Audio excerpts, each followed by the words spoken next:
This video here is going to cover the 5-step system you need to make cold outreach a $1 million sales channel for your agency in 2026. And for context, I've been building cold outreach systems full time for 4 years. I've sent over 10 million cold emails and built hundreds of campaigns for agencies.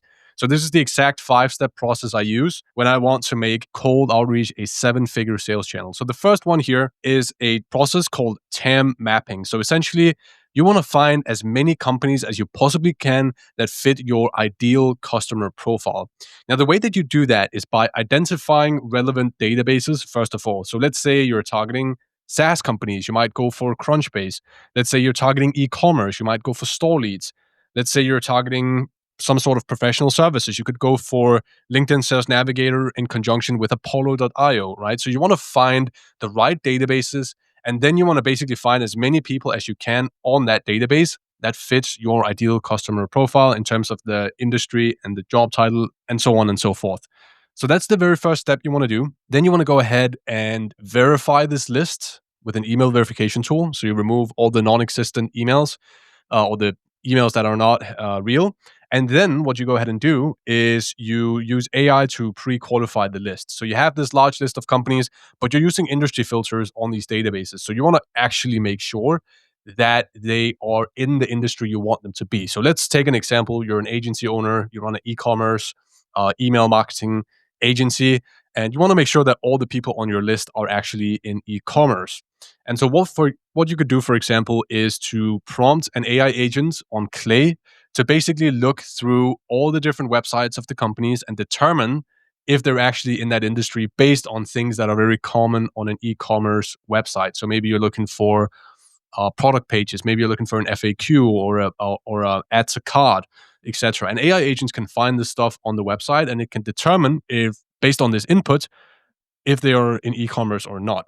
And now you have your final TAM list. Once you've done that and you've removed the bad ones, you've verified your list, then you can go ahead and treat this as your TAM list.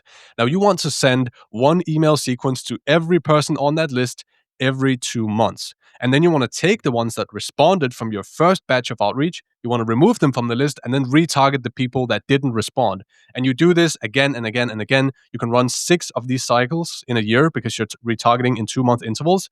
And this will make sure that you stay top of mind for all these companies in your total addressable market. So this is how you win business. This is how you scale, and this is how you get leads. It's by staying top of mind for as many people as you can in your target audience. This is the same thing you would do with ads. It's just applied to cold outreach instead. The second step is to set up a decentralized cold email infrastructure and connect it to a sending tool. So obviously, it's not a good idea to send emails from your main company domain because that company domain could get shadow banned or it could get blacklisted if you do too much cold outreach from it. So you want to set up different domains under one panel. So you're basically de-risked in terms of, if let's say one domain crashes, that's fine. You have others and you just replace it. And then you connect about 3 different email accounts to each domain. And then you take all of these email accounts and you connect them to a sending automation tool. I recommend avoiding some of the legacy tools like HubSpot, Apollo, MailChimp, Go High Level, etc., because these tools are really not optimized for modern outreach. You want to go with something like Instantly.ai or SmartLead or Email Bison. These are modern tools that are way better. And you want to use that for your sending automation. And we have some other videos on the channel here that covers basically how you can set up this system here. The step 3 here is your A/B testing process. So you don't just want to have this be a completely static system. You obviously want to do some testing to find the right angles. Now, one important thing to mention here is the concept of statistical significance. You got to have enough emails to draw statistically relevant conclusions from the data. So I recommend having at least 500 to 1,000 emails per email angle in your A/B test. And you want to aim for 2 to 6% reply rate and a 10 to 30% positive reply rate, depending on the specific situation. Now, what you want to test is often the offer, first of all, testing the offer, testing pain points, testing the email length, testing the subject line and the first line, and testing the call to action. I think these are some very good things to test initially, and you can isolate the variables. So you can keep everything the same in your email copies beside the offer, and then you find the best way to position your offer. Then you do the same thing with the pain point. You isolate the pain point as a variable, you find the best way to position the pain point, and then you move to email length, and so on and so forth. So here's an example. Let's say we are testing the offer. So we keep the copy the same. This is all copy one, but we test offer 1, 2, 3, 4, and 5. We see that offer 1 has a 17.5% positive reply rate, while the other ones all have a lower positive reply rate. And then what we can do from there is we can take the same offer and now test the call to action. So we test call to action 1, 2, and 3. And it turns out that call to action 1 is actually a lot better in terms of getting people on a call rather than the two others. So let's say, you're testing a direct, like, hey, can we chat? And you compare that to sending a lead magnet and then nurturing them to get them on a call, or you're doing an interest-based call to action and then trying to get them on the call. But it turns out that direct, just pitching for a call, is better in this case, right? This is the sort of conclusions that you want to draw. So that is step 3. Step 4 is your follow-up sequence. So the first thing you want to do immediately when people respond, ideally within 1 minute, is you want to either use a subsequence, which is something that can be triggered by a word. So let's say you're sending out an email and you say, reply yes, and I will send over more information.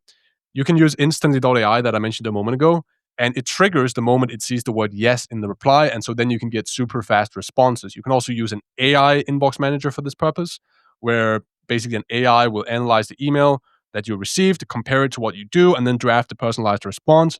Or you can have a real person do this. So there are many options in terms of getting or creating the response, but the ideal situation is responding in under 1 minute. Additionally, also what you want to do is you can create an automation where you push the information from this prospect from Instantly over to Clay.com, which is a data enrichment tool, and you get their mobile number, and then you push them into a Slack channel where an appointment setter is also ready to call them within 1 minute. So not only is the prospect getting an email immediately and with more information, they're also getting a call saying, hey, I just sent you over the email. I was wondering if you have any questions about the content of the email. We can talk about it, blah, blah, blah, whatever the case might be. And then if they do not pick up the phone and they do not respond within 1 day, then you can start following up with them immediately. You can basically reaffirm the value of getting on a call and telling them what's in it for them. And then 1 day after that, you can send more details, more social proof. And then 2 days after that, which is 4 days after the initial reply, you can start doing some manual prospecting, sending a personalized video, providing a no-brainer offer or an intro offer, a front-end offer, and you can sort of get a foot in the door because it typically indicates that they are a bit skeptical if they have not responded at this point. And also what we want to do is we want to connect with them on LinkedIn. You can create an automation on Instantly. They integrate with a tool called HeyReach, which is a LinkedIn tool. So you can automatically connect with them on LinkedIn and send them a sequence there. And you can also, once you have their mobile number from this step here, you can also send them SMS messages to basically remind them to book a call with you. So that's the step 4, is creating a strong follow-up plan. The last step here is creating a solid closing process. And I would say for most agency offers, a 2-call close is really the best way to go. I think if you're trying to both do deep discovery and actually establish their real pain point and where they want to go, and pitch them, and objection handle, and secure a commitment in 1 call, that's quite difficult. So I would definitely try to go for a 2-call close where the first call is basically pure discovery. Or you can include a brief sales presentation at the end, just so they have some information about what you do. And then you want to get them on the second call, which is going to be more of a pitch call. You're going to have more room to basically pitch based on what they said in the first discovery call and then go for the close. And so that's basically how I would structure the closing process.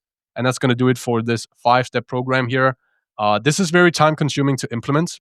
This is more so just to give you the structure and how you want to think about outreach in 2026. It's about high volume. It's about a modern cold outreach setup. It's about having a real A/B testing system so you actually find out what sort of messaging works.